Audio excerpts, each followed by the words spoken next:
Recording indeed in progress. Oh my.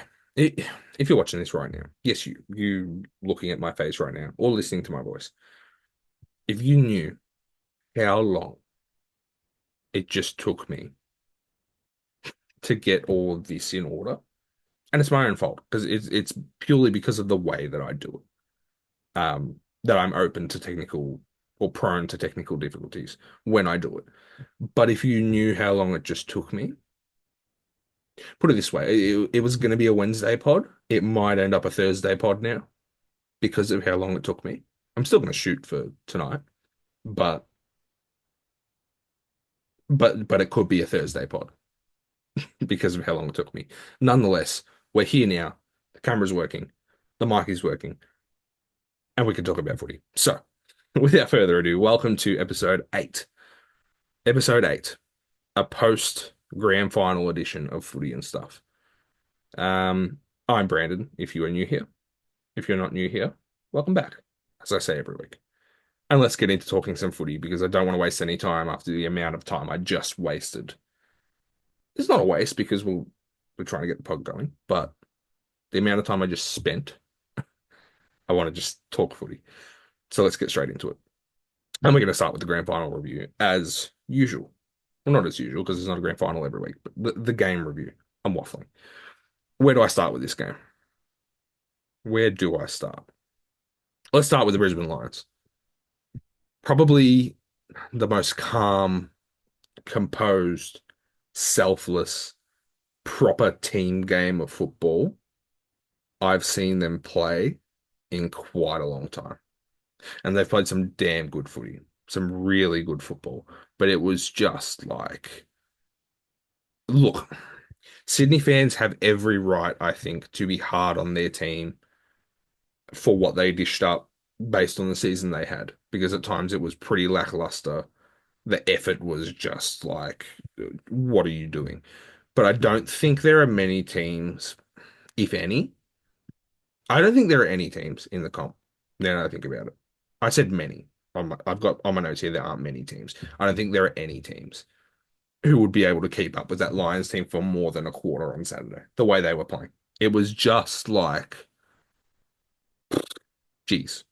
Were there a couple of selection decisions that went wrong for Sydney in the end? Yes. Logan McDonald shouldn't have played. He was clearly battered. Um, Would they have gotten more out of the experience of someone like a Taylor Adams? Would they have gotten more from just playing Callum Mills instead of Logan McDonald and taking that risk? Maybe. It's all very hypothetical, I think, because it is what it is. But you would hope that they can learn from those calls because there are a couple of very wrong calls made in the end. Um, but then again, they've lost like 4 of their last 5 grand finals. So how many learning experiences can you have before you get it right? That's another thing to keep in mind. But I think in hindsight, a lot of my Sydney tip was based on merit and the season they've had and the heights that I knew that they had reached and could reach, rather than just picking it based on who I thought was a better team at the time. Um, and I think in the end, that's just not how you tip grand finals. And I literally said it last week. I said in my predictions, and I've been saying it for the last 3, 4 weeks, how important momentum is.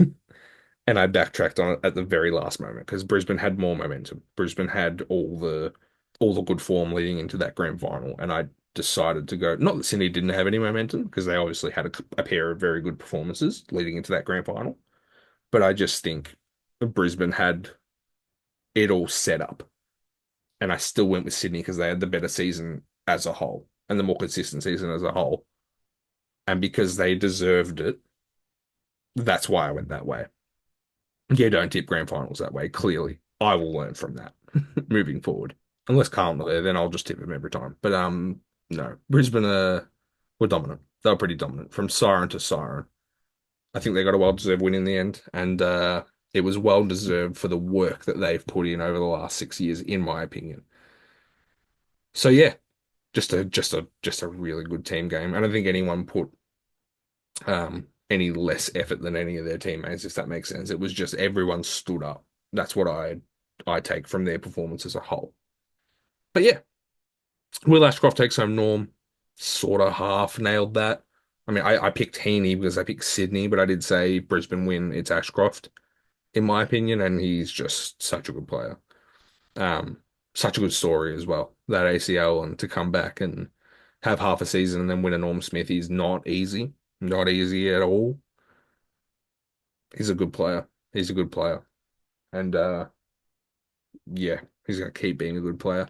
Gary Ayres Award, he wasn't able to nab that. Lockie Neal got that in the end quite comfortably by 6.5 votes. The final tally there was 26.5 to Lockie Neal, 20 to Heaney, and 18.5 to Ashcroft. Obviously, Heaney, he none of them had a good game, but he definitely didn't have a good game in that grand final. So no votes for him, and Lockie Neal runs away with it. Um, the tally for the game itself, obviously, each score was times by 1.5. So Ashcroft and Neal finished on 13.5. We mentioned them both, absolute stars.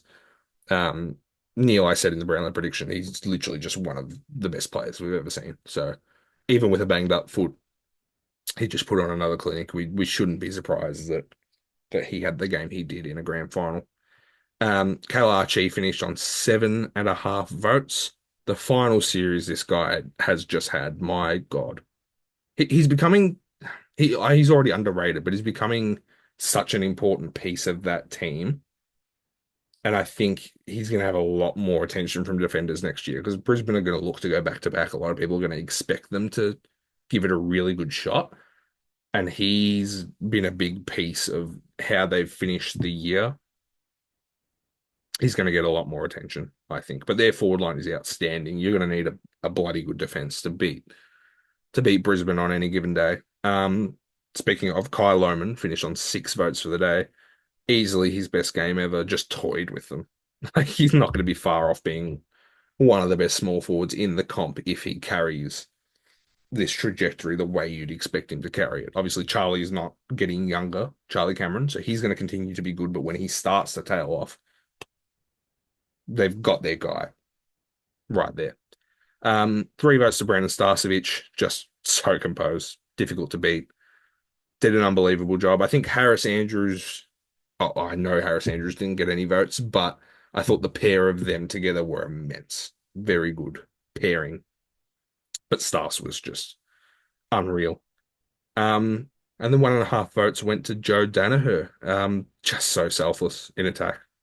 So selfless. Structurally, he's extremely important. We know that. Got his 2 goals, and obviously he's not putting up mammoth numbers as a full forward, but that's not what he was there to do on Saturday at all. So he did his job well. And I really hope he stays on next year because we're still a little bit unsure as to how much truth there is to those rumors that he may be finishing up. But they need him. They clearly need him. He's just unreal. In the past, he's been very inconsistent. I think he's slowly shaken that tag because of the work he does aside from just kicking goals. Because he's not that kind of forward that is just there to kick goals. So an unbelievable performance as a whole. I mean, those are the players that got coaches' votes. Other than those players, I think there are many players who deserve a shout, a mention, at least just for the performance they put in. Dane Zorko is always unbelievably composed. He's just elite, Dane Zorko. So he was unbelievable again. I thought Hugh McCluggage was really good, particularly early. They kind of had to get a hold onto him by the end of the game because he was just like he was off the chain at times. So he was very good. I thought Ryan Lester also very composed. That back line at Brisbane is just like the most experienced, like you would trust them with your life, that back line. And Ryan Lester's a part of that. He was unbelievable. Um, Geez, they were all good. They were all just so good. Like just such a good football team. And imagine how we'd be talking about. Obviously, the season will be talked about very different now because of the context of their first half of the year and how they had to fight back. And it's almost more impressive because of that. But imagine they just like played the first half of that season the way they played the second half of that season. Would it be the most dominant football team since that Essendon team, maybe as dominant? How many games did they lose in that second half of the year? I don't think they lost many. I can't imagine that. Oh, they lost a couple in the run home. They lost to the Giants, they lost to the Pies. But aside from that, it was like 11 and 13. Like they were just unbelievable. Anyway, so good. So good. So deserved. And I think we can leave that there. And that is us done talking about games of football for the rest of the year. Unbelievable season. Unbelievably close season. And I think in the end, we got a deserved premier. And with that, we move on to some news. And there's a little bit of it to get through.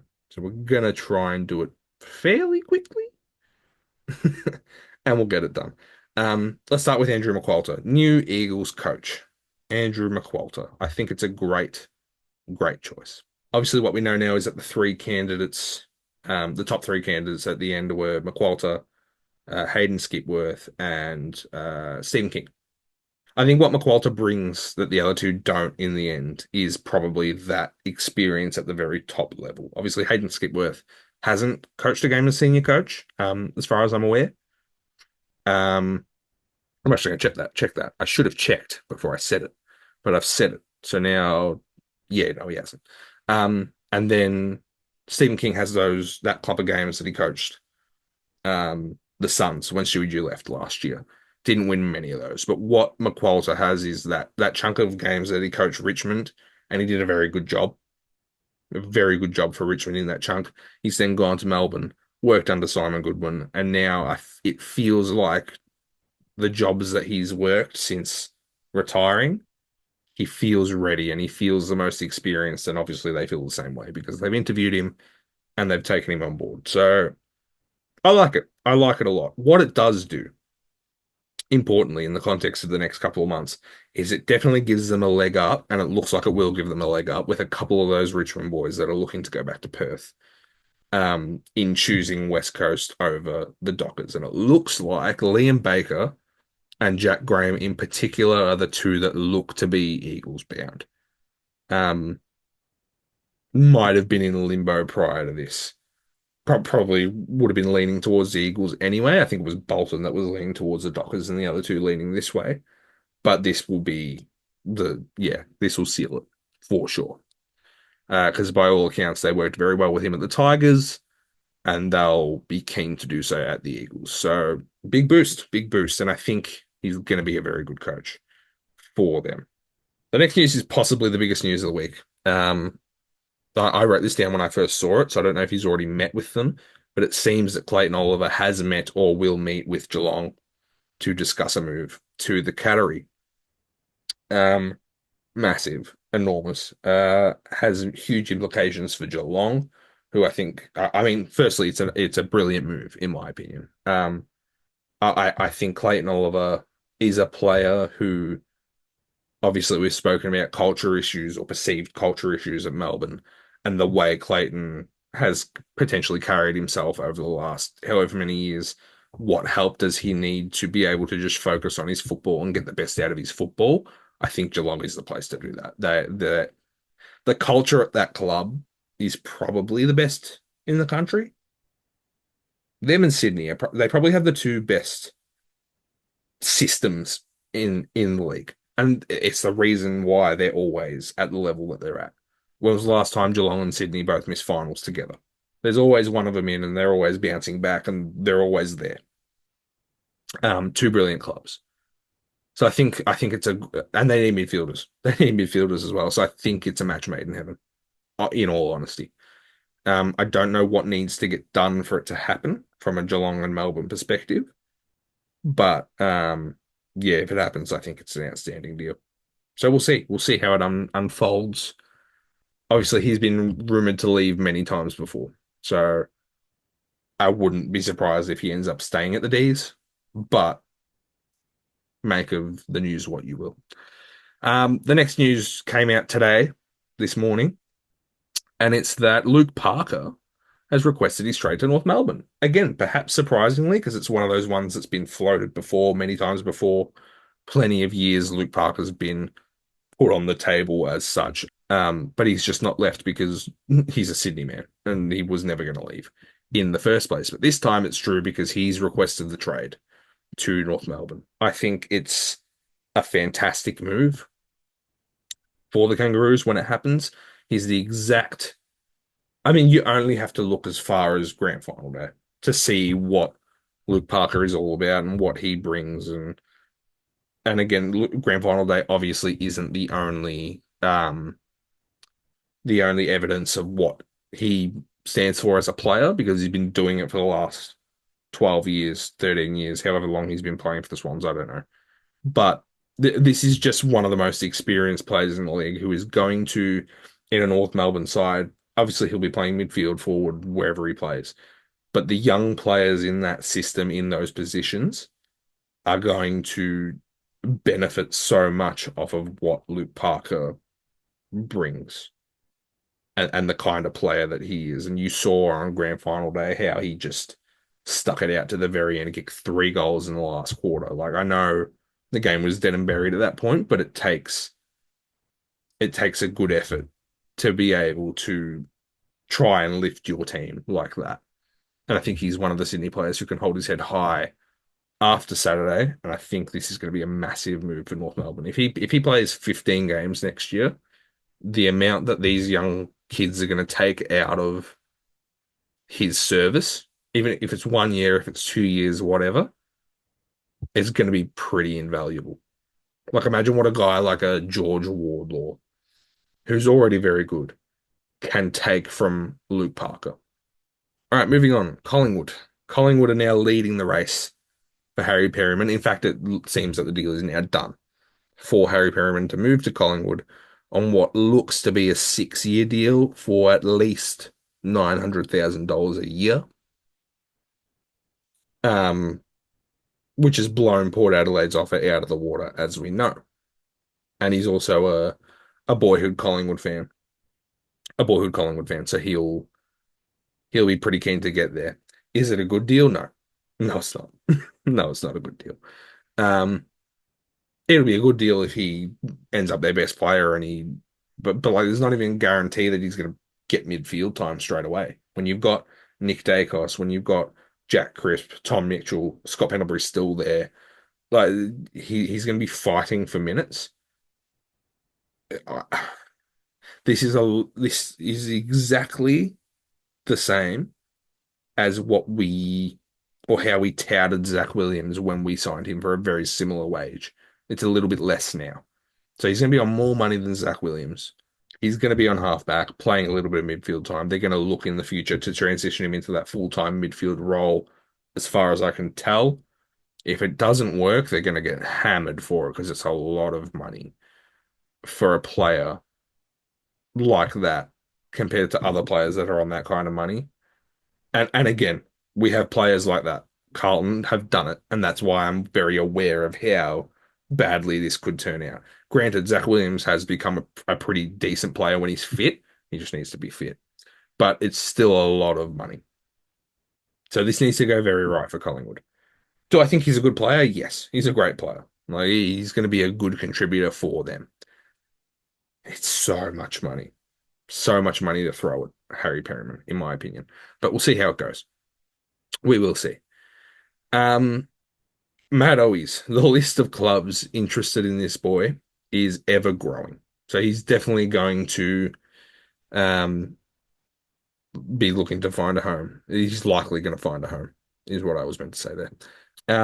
Brisbane, West Coast, Gold Coast, Melbourne are the four that are very interested. There were whispers of North Melbourne at the start. I don't know how interested they are, but I've added them to that list as well. But those four in particular, those first four, Lions, Eagles, Suns, and Demons, look to be the four that are really going to consider bringing him in. Obviously, Carlton aren't entirely certain that they're going to be parting ways with him. If there's a spot that opens up and he can't find a home, he might stay at Carlton, and I wouldn't be mad about that at all. But if he finds a home, I'm also not mad. I think he's a very good player, but um, you do have to be a bit ruthless and you have to look at the players that you're housing. Um, and I think our small forward group will be fine without him. So wherever he goes, as for what clubs in that group suit him, I don't know if he'd get instant minutes at Brisbane. He'd be behind um, Cameron, Loman, Archie. Then McCarthy's coming back, and then he's really fighting for minutes there. West Coast and Gold Coast are interesting building teams. Gold Coast actually is very interesting. I can't think of what like proper small forwards they have. Like he's a different player to any of the ones that they currently have. I think Melbourne, they're losing Neil Bullen, so there's probably a spot for him there. North can just use that kind of experience. He has finals experience that a lot of North players don't have. So that's an option there as well. Um, and then the Eagles, yeah, off the top of my head, Liam Ryan's there. Tyler Brockman's there. So there's a couple of smalls to compete with there, but he probably get games there as well. Um, because he's a good player. And then more Carlton news just to finish up. Matt Kennedy is expected to stay after all that, which I think after like out of the three players that were floated to um be exploring their options, that was Kennedy, Owies, and Young. Kennedy is definitely the one out of the three that that I'd be like if I had to keep one, I'm keeping Matt Kennedy. His versatility would be it will be extremely useful. Is he best 22 for us? Maybe not. Heading into next year, but he's just the kind of player that you're not going to be mad about having around. So yeah, if he stays, he stays. If he goes, he goes. We'll see what happens there. But yeah, he's a good player. So whatever happens, happens. And that is it for the news. So now we can move on to a quiz. Let's move on to a quiz. Trademark. We love a quiz here on the channel. And I haven't actually found one. So I'm going to do that now. And then we'll cut. And oh my God, I found a quiz. And just like that, we found one. The magic of editing. This one is called the Ultimate AFL Grand Final Quiz. I thought coming off the back of a grand final, we can do one more grand final quiz, and then we move into some other stuff next week, obviously. Um, this looks difficult, but it might not be very difficult. So we got for each grand final between 1990 and 2024, so that's AFL era, obviously. We've got to name the premiers, the runner-up, the Norm Smith medalist, the Ron Barassi medalist for this year, but also previous year's premiership captain, and then the Jock McHale medalist, so the coach. So it should be fairly easy, I think. Norm might be the only one that gets me at times, but I think we can do this. All right. Let's do this. Three, two, one, go. Let's do this here. Brisbane. Oh, you got to do it in order. That's helpful because I can't just spam the teams in and get them. What I write Collingwood. Sydney. Norm Smith was Ashcroft. Ron Barassi medalists were Neil. Gives me Andrews there. Jock McHale medalists, Chris Fagan. Okay. Good. Collingwood. Brisbane. Norm Smith was Bobby Hill. Premiership captain was. There's no way. Darcy Moore. Jack McCall medalist was Craig McRae. Okay. Oh boy. This is taking me longer than it should already. Like I don't think I'm gonna get there in time if I'm this lackluster with it. Um Geelong, Sydney. Norm Smith was Izzy. Premiership captain was Joel Selwood. And Jack McCall medalist was Chris Scott. 2021, Melbourne. Bulldogs. Norm was Petrarca. Premiership captain was Gorn. Jack McHale was Cook. 2020 was Richmond. Geelong. Norm Smith was Dusty, of course. Premiership captain was Cochin. And Jack McHale was Hardwick. That's like a copy paste for two of the next three. But I can't copy paste here, so I have to type them out manually. GWS. Norm Smith medalist was Dusty. Premiership captain was Cochin. Hardwick. 2018 was West Coast. Runner-up Collingwood. I can't spell Collingwood. Luke Shuey. Premiership captain was. Oh dear. Shannon Hearn. Oh boy. Adam Simpson. Sorry, Shannon, if you're watching. That took me way too long. He's not watching. Richmond, Adelaide. Norm Smith was Dusty. What am I doing? Cochin, Hardwick. Okay. A little less repetitive we're getting into now. Bulldogs, Swans. Norm Smith was JJ. Uh, good spelling. Premiership captain was okay. So it was Easton Wood. Never mind. Jock McHale medalist was Bevo. Bevo. Beveridge is not how you spell his name. Hawthorn. Uh, Eagles. Cyril. Hodgie and Clarko. Hawthorn. Can't spell. I really can't spell. Swans. Norm was. Ooh, Norm. Brian Lake. No, that was 2013. Norm. Norm. Hodgie. Hodgie and Clarko. Hawthorn. West Coast. Ah, not West Coast. Dockers. Idiot. Lake. Was Hodgie captain there as well? Yeah, he was. Clarko. Sydney. Hawthorn. O'Keefe. Um, captain would have been Woods. No, McVeigh. Yeah. And Jock McHale medalist was Horse. 2011, Geelong, Collingwood. Norm was Chapman. No. Stevie J. No. So it was Bartel. That were the three. Um, Premiership captain was Tom Harley. Not Tom Harley at that point. Was it Selwood by then? No. Who was the captain? Scarlo? No, this is bad. This will be obvious. Harley was the other two. Yeah, I can go back through. I'm just putting Harley in as the other two, just so yeah, okay. Just to validate my thinking. So Harley was already captain. He passed it over. Selwood was the captain after this captain. Who was in between? Wow, that's really annoying. Chris Scott, Collingwood, Saints. Norm was Hayes and Pendlebury. Captain was um Maxwell. And Jock McHale was Mickey Malthouse. Geelong, St Kilda. Norm was, so it's Bartel 2011. It was Chapman 2009. Jock McHale medalist was Bomber, Bomber Thompson. Oh wait, Hawks, Cats.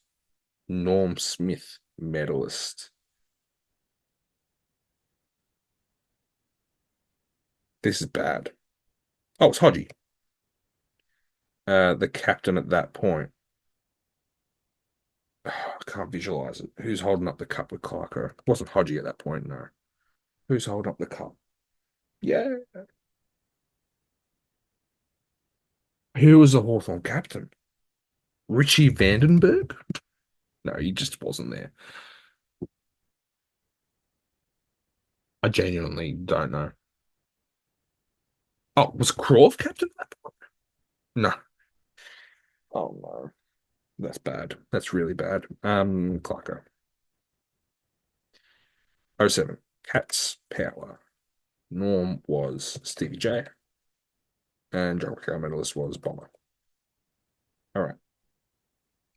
Eagles, Swans, Embley, Judd, and Woosha. Worsfold. There we go.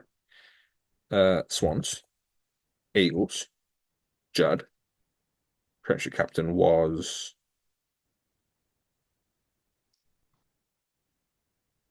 Now Maxfield was their captain when they were like that year.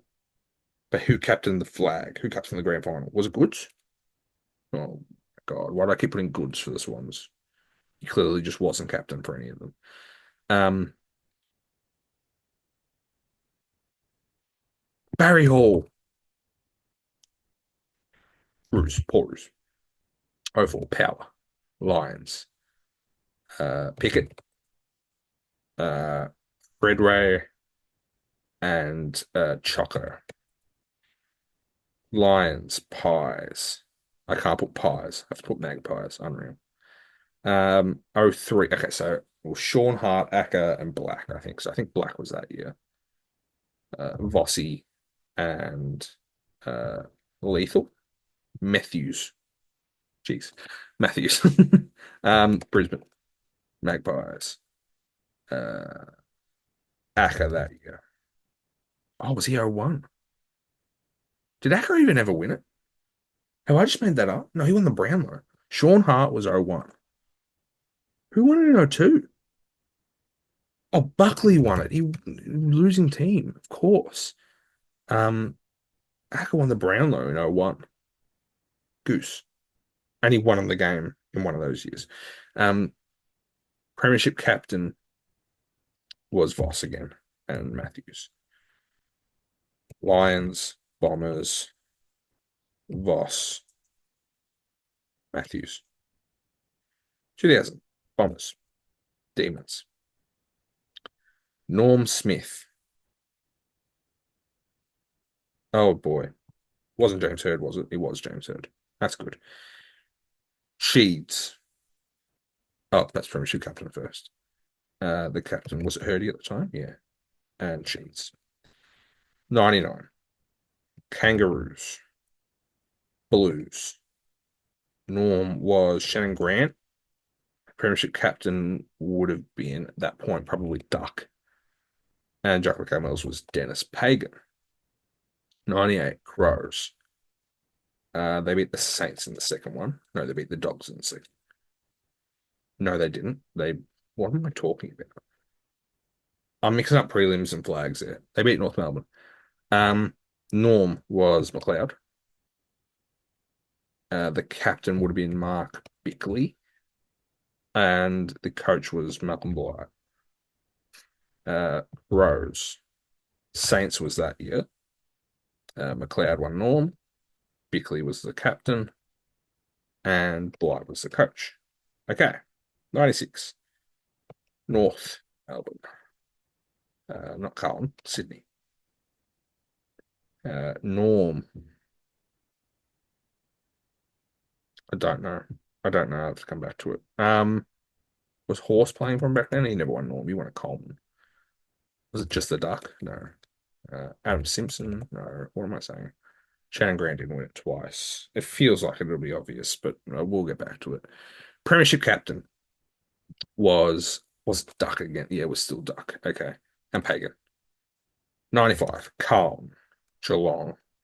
Williams. Captain was Sticks. And the coach was Parker. 94.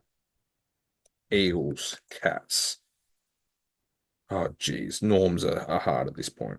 The captain, who was the captain? Was it Jakovic? No. Who was the captain of the Eagles? I don't know, but the coach was Malthouse. 93, Bombers, Blues, Long.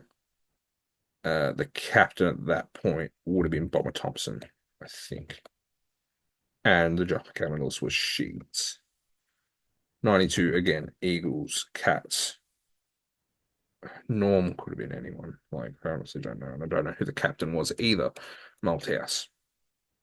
Premiers, Hawks. Who did they beat? They beat the Eagles. Norm Smith medalist was Paul Deere. Premiership captain of the Hawks at that point. I don't know who was around. I don't know who was around. Jock McHale medalist, well, beats me. And then Pies, Magpies, Bombers. Norm Smith was Tony Shaw. Captain was Tony Shaw, and the coach would have been Lethal at that point. Okay, let's throw a few names at the wall for some of these ones. Dunstall, who would have coached the Hawks in 91? It feels obvious, but I also don't have enough time left. I got 167 out of 176. I think that's pretty good, and I'm going to press give up. Um, it gives you an ad now when you press give up. That is absurd. 95%. Who did I miss? Cameron Ling, of course. I thought of Sam Mitchell, but I thought he's kind of in that bracket with Hodgie, so I'm just not even going to type it. I just decided to not type it. I'm an idiot. Glenn Archer, yeah, I should have remembered that one. Dean Kemp, I wouldn't have gotten. Woosha was captain at that point. Okay. Peter Matera, I probably could have gotten. Tucky was the captain in 91. Alan Joyce was the coach. I wouldn't have remembered that, but that's a pretty good effort overall. Probably an easy quiz in hindsight. It looks hard because there's so many, but I mean, a lot of it is repetitive at times. A lot of it is fairly easy stuff to remember, but a good effort nonetheless.